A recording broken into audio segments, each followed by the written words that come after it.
En la Biblia hay textos difíciles de interpretar y palabras difíciles de entender, los cuales se han convertido en temas controversiales en la iglesia de nuestros tiempos. En esta ocasión estaremos compartiendo uno de esos temas, que es la predestinación. La predestinación proviene de la palabra griega proorizo, que significa determinar anticipadamente.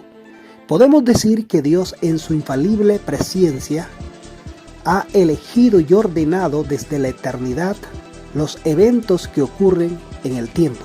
¿Predestinó Dios a sus hijos sabiendo la fe que ellos iban a tener en Él? ¿O escoge debido a otros factores?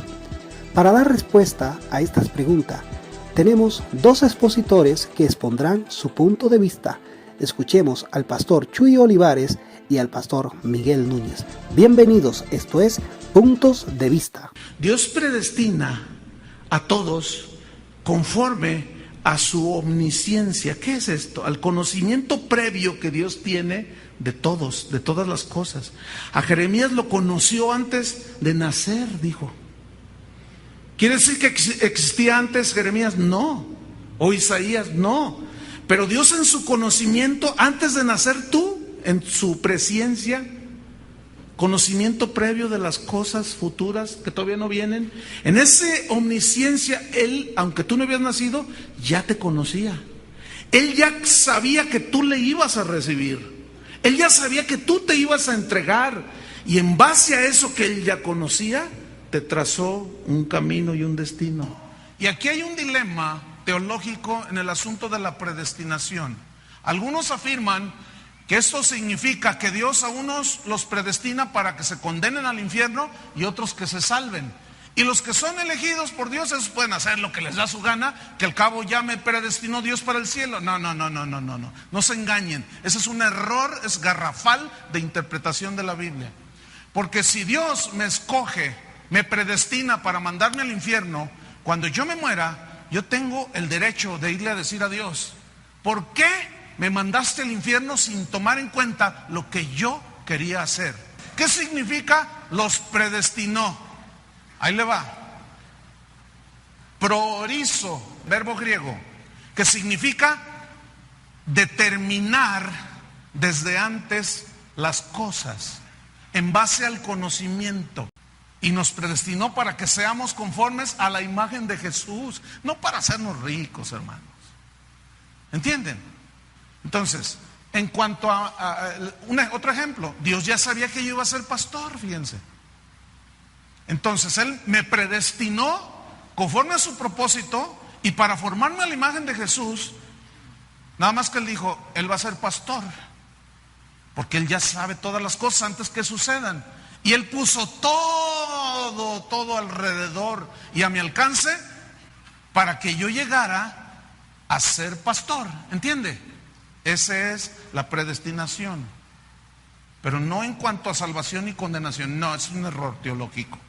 Entonces, a los que antes conoció, también los predestinó, escuche esto, para que fuesen hechos. Poema. ¿Le suena esta palabra griega, poema? Es donde viene la palabra poema. Un poema es una obra hecha. Es algo, se dice de una canción: esa canción es un poema. Uy, ese gol que metió el Atlas en el último minuto fue un poema. Fue algo extraordinario. Entonces se dice de un poema. Escuche bien. Fíjese, nos conoció todo lo nuestro, nos predestinó y determinó las cosas para que fuésemos hechos un poema de Dios. ¿Entiende? Para que fuésemos hechos conformes, sumorfos es la palabra griega, que significa llegar a ser semejante a, en este caso a Cristo. Significa igual a otro. ¿Igual a quién? ¿Al Dalai Lama? ¿A Buda? No. ¿A Juan Diego? Menos. ¿Igual a quién? Igual a Cristo. Hechos conformes a la imagen. Esto viene del griego que significa parecido a. Ese es el propósito de Dios, que te parezcas ¿a quién? A Cristo. Que tengas el mismo perfil, eso significa también, de Cristo. Los mismos rasgos de Cristo, carácter de Cristo, igual en este caso, a Cristo. Predestinación. La única razón por la que nosotros hablamos de predestinación es porque la Biblia habla de tal cosa. Y si la Biblia la habla, debemos entonces tratar de entender qué es lo que significa en el contexto en el que el término es usado, con perdón. Entonces yo quisiera leerte un pasaje del libro de Romanos, capítulo 8, donde se nos habla de la predestinación. El versículo 29 dice: porque a los que de antemano conoció, también aquí viene, predestinó a ser hechos conforme a la imagen de su Hijo, para que Él sea el primogénito entre muchos hermanos. Y a los que predestinó, ahí está la palabra otra vez, a esos también llamó, y a los que llamó, a esos también justificó, y a los que justificó, a esos también glorificó. Claramente el apóstol Pablo está diciéndonos que hay un grupo de personas que Dios Padre conoció en la eternidad pasada, y a ellos Él los predestinó. Entonces el texto luego me dice, ¿qué pasó después que Dios los predestinó? Dice, a esos Dios los llamó. Y entonces a eso que Él llamó, ¿qué cosa? Él lo justificó. ¿Quién lo justifica? El Hijo en la cruz cuando muere. Y ese grupo que ahora ha sido justificado es el grupo que eventualmente terminará glorificado, que entrará en gloria, que tendrá eventualmente su cuerpo resucitado, unido a su alma en la presencia de Dios para el resto de la eternidad. Eso Dios lo hizo por gracia y luego se hace realidad el día que yo le entrego mi vida a Cristo y deposito mi fe en Él.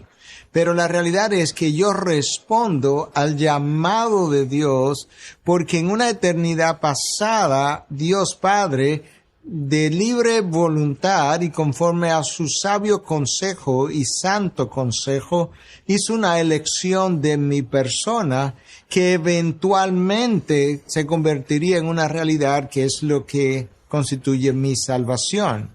Ciertamente hay algo que yo hago, pero eso que yo hago es simplemente el depósito de mi fe en Cristo Jesús. Cuando Dios, por gracia, se ha movido primero a través de su Espíritu y me ha dado entendimiento del Evangelio, me ha regenerado, me ha abierto los ojos y ahora entonces yo con esa voluntad que Dios ha libertado, puedo libremente poner mi confianza en el sacrificio de Cristo que pagó por mis pecados. A eso es que se refiere la predestinación. ¿La entendemos? No. ¿Es un concepto nuevo? Claro que no. Ya en la antigüedad, Agustín de Hipona en el siglo IV o V hablaba de la predestinación. Juan Calvino en la época de la Reforma habló mucho de la predestinación. Y así a lo largo de los siglos muchos otros han sido los teólogos que han hablado acerca de esta doctrina. Te invito a que profundices mucho más antes de que puedas rechazarla. Recuerda que la Biblia es nuestro manual de fe y conducta, superior a la razón y a la lógica. Y cada enseñanza debe ser sometida a los principios fundamentales que ella misma enseña. La Biblia es su propio intérprete. Déjanos tu comentario si tienes alguna pregunta y deseas que le demos respuesta. Bendiciones.